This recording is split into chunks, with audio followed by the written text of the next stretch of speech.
Lebih ke saya ngerasa risih, habis itu kepikiran, udah gitu. Nah, sehari 2 hari saya masih kayak, aduh males deh lewat ke sana. Gitu deh. Misalkan saya dapat catcalling di depan warung A misalkan. Misalkan saya biasa lewat situ. Nah, untuk 1 hari atau 2 hari ke depan enggak dulu deh. Kalau ada kejadian sama. Mungkin kejadian-kejadian kayak saya kayak gini di orang lain mungkin lebih berat, lebih sering atau bahkan lebih parah bentuk catcallingnya. Jadi dampaknya itu seperti itu. Bahkan ada juga yang bisa sampai depresi dan sebagainya. Kekerasan seksual, pelecehan seksual itu ada di Undang-Undang nomor 12 Undang-Undang 12 tahun 2022. Ya, nomor 12 tahun 2022. Sekarang kan dijelaskan itu banyak banget terkait kekerasan seksual itu bentuknya seperti apa. Salah satunya ada kekerasan seksual berbasis internet. Itu kan jelas gitu. Berarti jangan nunggu catcalling juga, di internet juga udah ada payung hukumnya. Nah, di situ meskipun delik aduan, itu kan kalau dihukum ada yang delik aduan ya. Kalau meskipun masih delik aduan, itu masih bisa dipidanakan. HG Podcast, relung perjalanan hidup. Yes banget. Oke guys, kembali lagi bersama saya di HG Podcast, relung perjalanan hidup. Yes banget. Oke, kali ini kita kedatangan narasumber yang super dan istimewa nih. Kebetulan beliau ini adalah teman saya. Nah, beliau ini salah satu mahasiswa di kampus Cirebon. Mungkin biar kita makin nggak penasaran, kita langsung kenalan aja. Kita sambut nih narasumber kita, yaitu Mas Alwi. Oke, Mas Alwi, boleh mungkin perkenalan sama audiens? Terima kasih Mas Adi.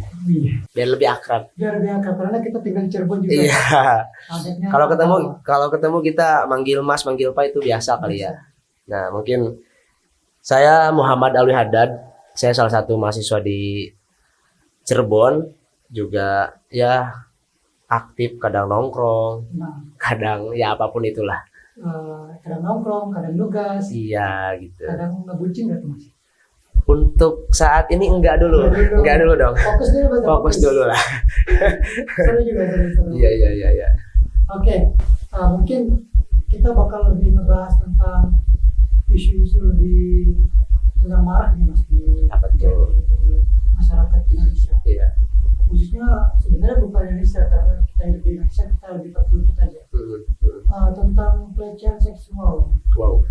Mungkin kalau kekerasan seksual secara fisik atau pemerkosaan itu udah sering terjadi dan sering banget itu diberitakan ya. Iya. Karena juga perkembangan zaman media jadi cepat ya. Nah, ada satu bentuk pelecehan seksual yang jarang banget disorot media.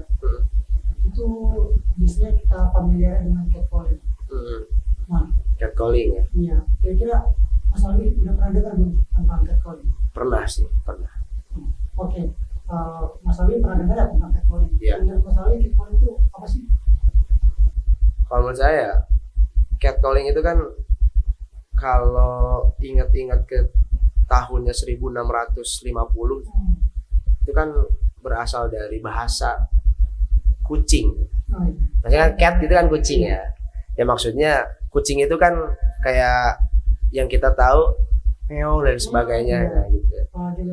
Nah gitu, begitulah. Jadi kalau kita preteli dari katanya, mungkin catcalling itu adalah lontaran kata atau ekspresi dari seseorang, namun ekspresinya itu objektif.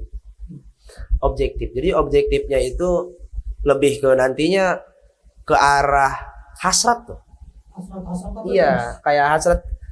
Dia tuh mencoba mengejawantahkan apa yang ada di pikirannya, entah itu pikiran negatif. Tapi kalau berbicara catcalling ya pasti negatif. Ya baik orang sekitar atau sering lihat di media, kan sekarang mudah ya, bermedia itu mudah lah. Apalagi salah satu platform yang sudah kita tahu itu kan gampang banget tuh. Aksesnya gampang, juga viralnya juga gampang, dengan hashtag juga gampang. Yang lebih banyak itu kayak siulan, Lalu tatapan juga itu, Oh, iya. Jadi kita melihat satu objek, namun objek tersebut kita lihat dari awal dia datang nih, sampai lewat, sampai lah pokoknya sekujur tubuh tuh dilihat. Mungkin gini ya Mas,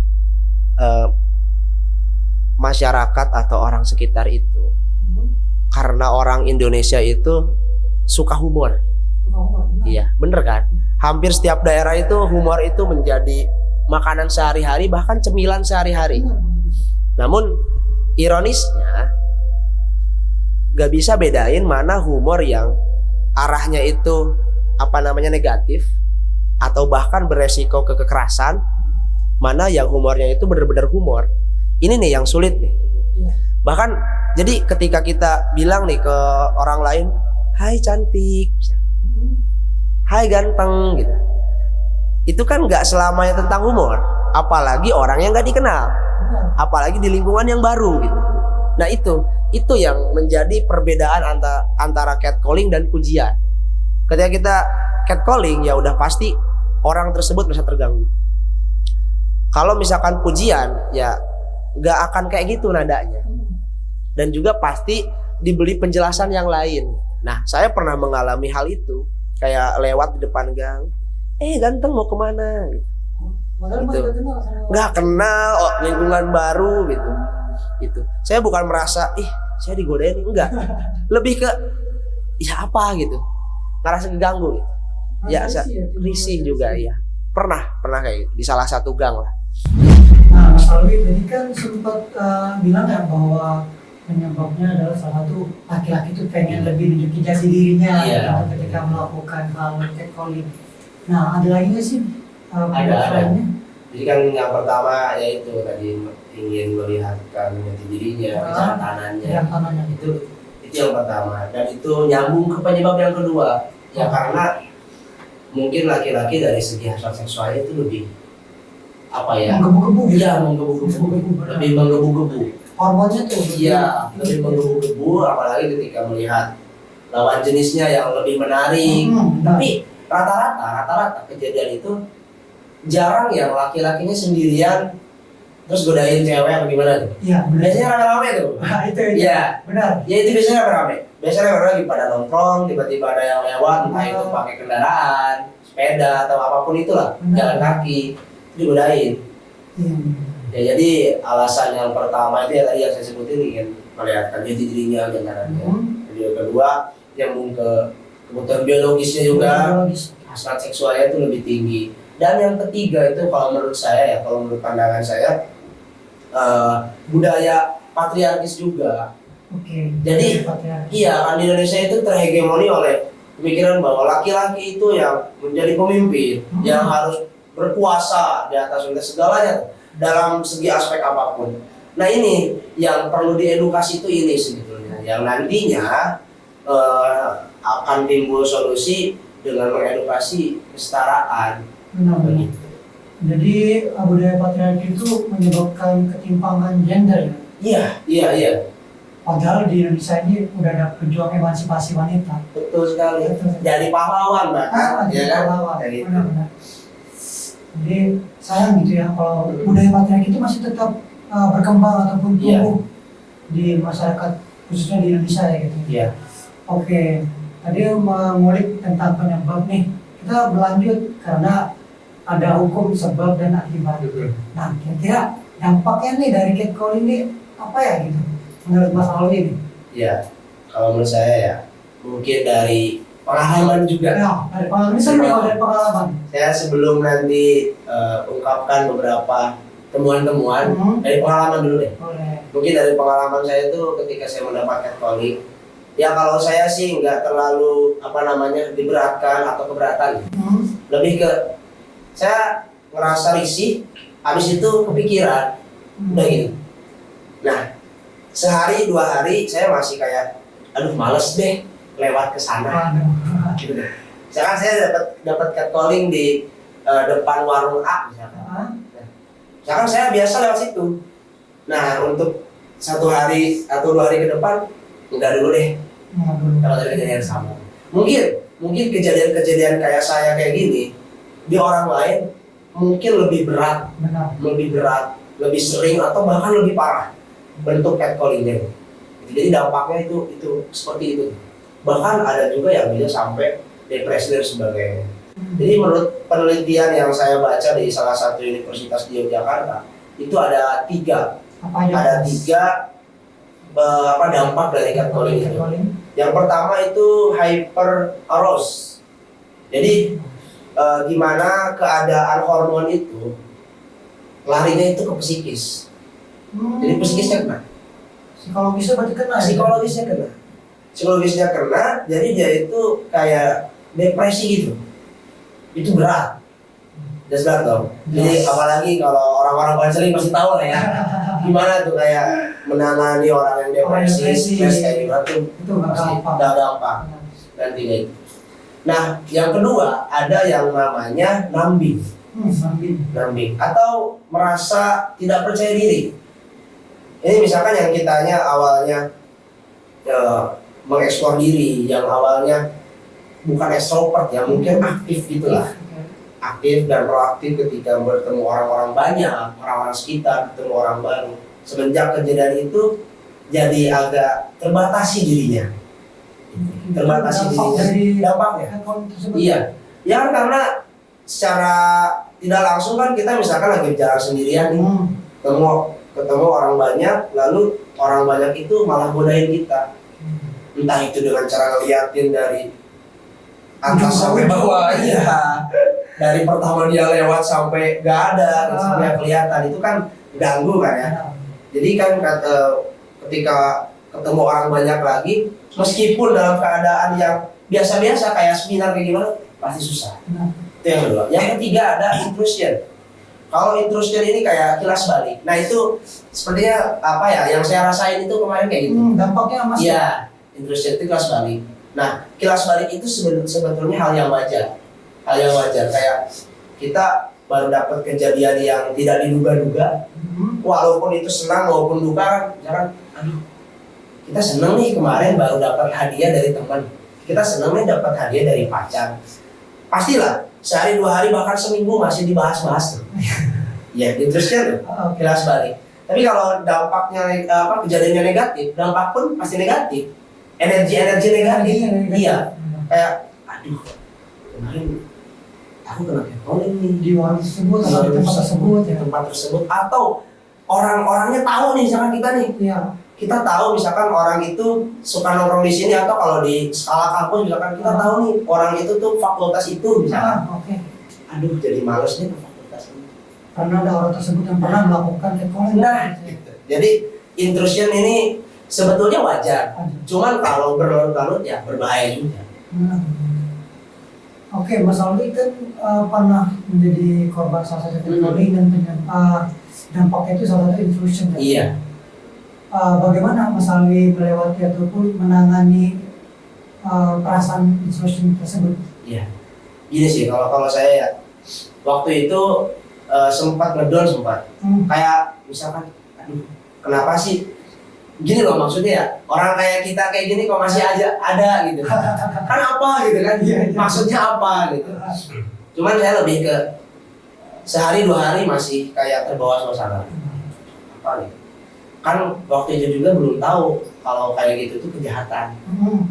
Masih tahu bahwa itu catcalling? Iya, belum tahu. Ya usia masih SMA kan belum tahu menahu seperti itu. Kurang edukasi juga mungkin waktu itu ya. Dan saya juga kurang baca gitu ya.